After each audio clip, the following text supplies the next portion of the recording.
first angle you did, I think it was negative, or no, I think it was 375 degrees, the first angle that we sketched. Way back when we started Trig at the beginning of November. So example 1, sketch the angle. So nice pretty circle. Brandon, where would we make 150 degrees? What quadrant would it be in? Quadrant 2. Okay, so quadrant 2, closer to 180 than it is to 90. So here's the angle. If you were asked to sketch that angle, make sure you're showing the direction that it's moving, it's positive. So we have a sketch of the angle. Then it says find and sketch the reference angle, and it has a theta with a little apostrophe. That's how you you notate, we'll say notate, a reference angle. So it has a little apostrophe to it. When we have f and f negative 1, what's the negative 1 mean? The inverse. Okay, so negative 1 means inverse. A little apostrophe means reference angle. So theta with a little apostrophe, we actually call that theta prime. So we want to find the reference angle. It's just the angle that goes from the x-axis to the terminal side. So you don't really need to draw it again. It's this little angle right here. So theta, the angle with a little apostrophe, theta prime.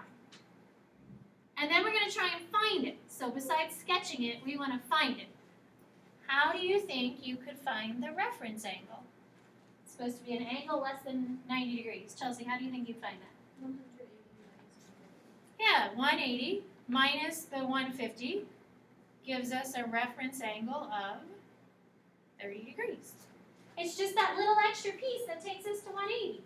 So we're subtracting it from 180 to get our value. 180 minus 150. That's it. So the second one, we have the angle, this time making it negative. So negative 135 degrees. Just kind of reminding us what we have to do to graph negative angles. So Libby, when you graph a negative angle, which direction do you move? And if we have negative 135, where's that going to be if we're going clockwise? In the third quadrant. Right, we're in the third quadrant. So you're moving underneath, going around to the third quadrant. So here's our current angle. That's just theta. The reference angle is the angle that takes you from the horizontal axis to the terminal side of the angle. So if we were to make a triangle, we'd connect it with the x-axis using that reference angle. How do you think you'd find that value? Virginia? Yeah, so you could say 180 minus the angle of 135 degrees, or you could say negative 135, that's the angle, plus 180. Either way, you're going to get the same number. So our reference angle, Virginia, is equal to 45 degrees. So the reason it's helpful to have a reference angle is because once you know it's a 45-degree angle, then it makes it easy to think of the ordered pair that goes along with a 45-degree angle. That's why reference angles are beneficial. The next one, I think, is our radian value. So we have a radian value of 9 pi over 4.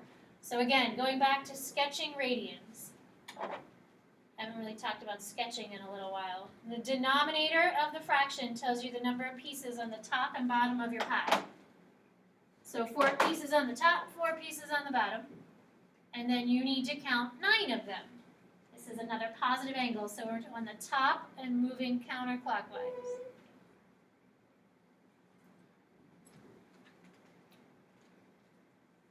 If you have a diagram drawn and you already split up your diagram into pieces of the pie, you're just counting the piece of the pie that it takes to get to that angle. So the reference angle is this angle right here. X-axis to terminal side. That's the reference angle. Libby, what would that angle be? Would it be 45? 45 degrees, or since we're in radians, 45 degrees is also 1 over 4. pi over 4. So if the angle's in radians, your answer should match the way your angle is given. So again, looking at that piece, I have 1 piece of my pie out of the 4 pieces on the top. So it's 1 out of 4, 1 pi out of 4. pi over 4. And the last one up here. One more circle. How do you know if this 2.3 is radians or degrees? Brandon? If it doesn't have anything after it, it's assumed to be radian. Exactly. So if there's nothing after it, radians doesn't really have a way to notate the units besides writing radians. But if it doesn't have a degree symbol, then you're allowed to assume it's a radian value. This is called a radian decimal value. Do you add pi after this? No. It's already in there. It was calculated as 3.14. Blah, blah, blah, blah, blah, blah, blah. So it's already in there. Don't put a little pi after it because you think pi has to be a radian value. It doesn't have to have a pi in it to be a radian. It's already calculated. So this is a decimal radian value. So if you think to your unit circle and the 4 quadrant angles of a unit circle. Brandon, pi is 180 degrees, or as a decimal, since my answer up here, my angle's in a decimal, pi is, 3.14. can you give me half of pi, Brandon? 1.507. You're so close, just 1.57. So these are decimal radians, so we might as well think about our circle being in decimal radians. Down here, this is 4.74, 2 pi is 6.28. So if I have a value in decimals, we might as well think about the pi over 4, or pi over 2, or pi over 3 being as decimals. So Chelsea, where do you think you'd graph 2.3 since we now have it converted to decimals? In the second quadrant. Yeah, second quadrant. So second quadrant, closer to 3.14 than it is 1.57. And then the reference angle is this little angle right here, taking us from the x-axis to the terminal side of the angle. How would you find that? Brandon? 3.14 minus 2.3. Yeah, so 3.14 or pi minus 2.3.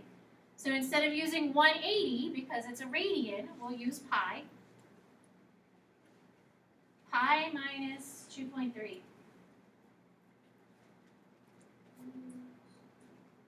Point.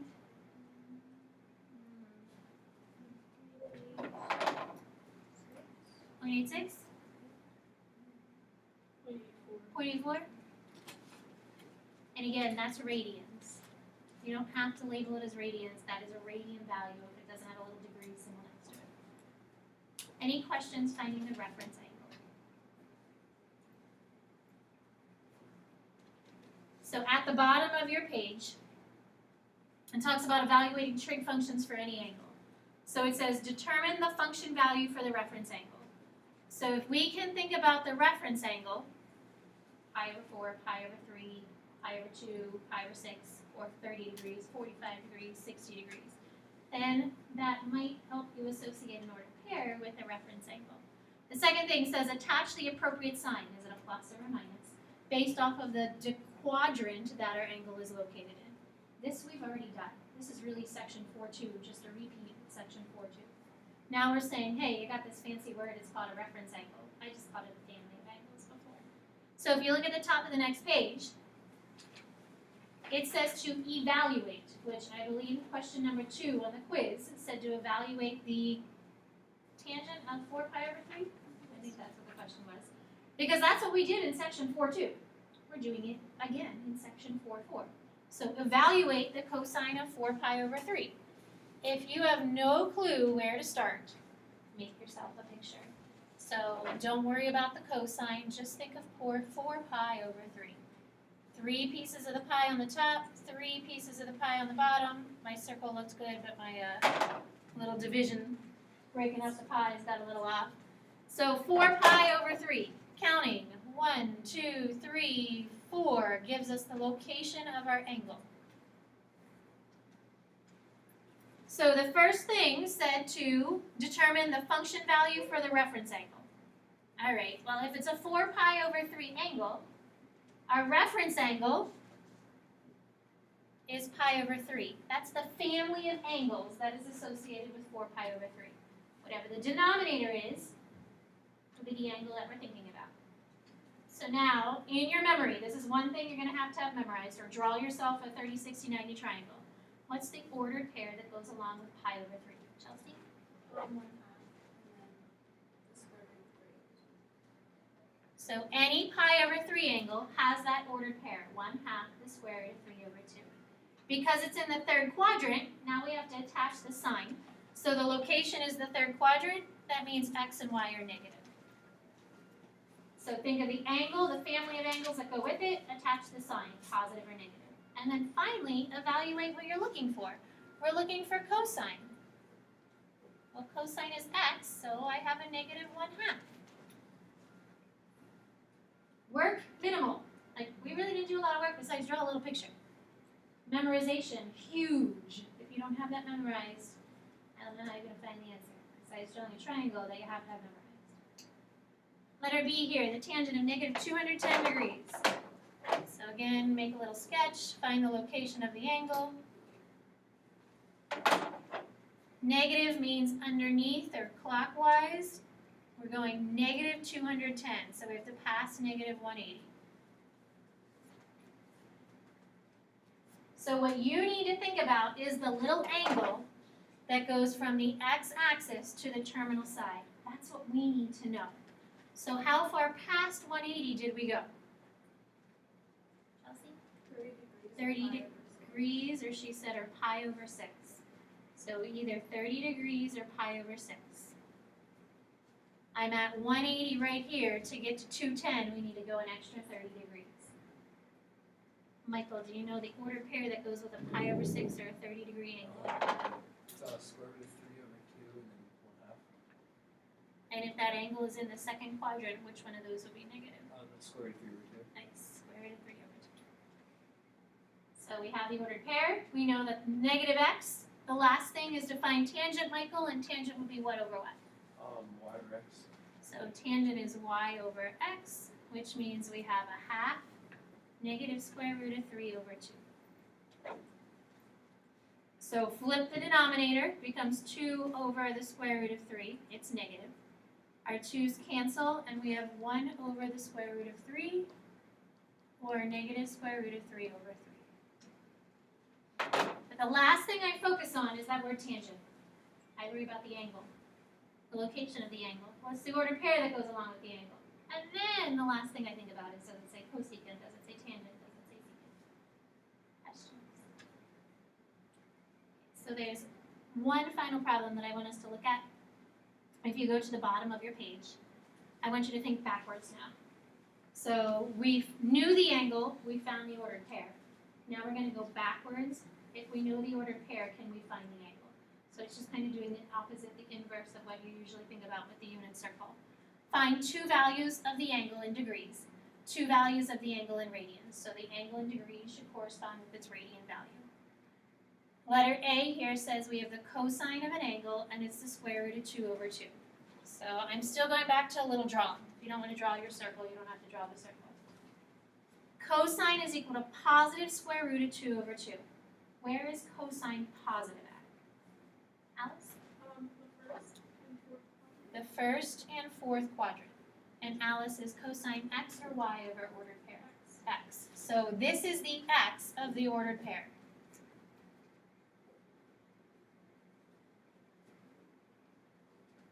Alice, do you know what its y value would be? Square root of 2 over 2. Yeah. So square root of 2 over 2, square root of 2 over 2, they always go together as ordered pairs. The one on the bottom is just negative.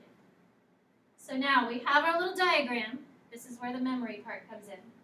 Alice, when is cosine equal to the square root of 2 over 2? What's the angle? So She said pi over 4 and 45 degrees. There's two values, one in radians, one in degrees. That's this angle right here. That's our 45-degree angle, or pi over 4. However, we need a second angle that's in the fourth quadrant. So we want that angle to come all the way around and give us the angle in the fourth quadrant. How could we find that? Randy? We just take, can we do 8 pi over, can we do 8 pi over 4 minus pi over 4? So he said take 8 pi over 4, which he's really using 2 pi there, and subtract pi over 4. So Brandon, that gives you 7 pi over 4. Or you could use 360 degrees. 360 minus 45, and that gives you 315 degrees. So you're using 2 pi because you're close to 2 pi, and we need to kind of get that other angle that goes around. So 315 and 7 pi over 4 give us the other pair of angles. Tomorrow maybe we'll start with a couple of these just to give you a couple extra examples. You do have, I believe, 2 or 3 questions that are similar to this. So you have to think backwards through the unit circle. You're finding the angle instead of finding the value at the angle. Still dealing with unit circle though, lots of unit circle stuff. Questions? No quiz tomorrow. Any quizzes that we have this week I will not grade. We'll use them more as like warm-up review problems and not actual quiz problems. So we'll just use them as kind of review to prepare for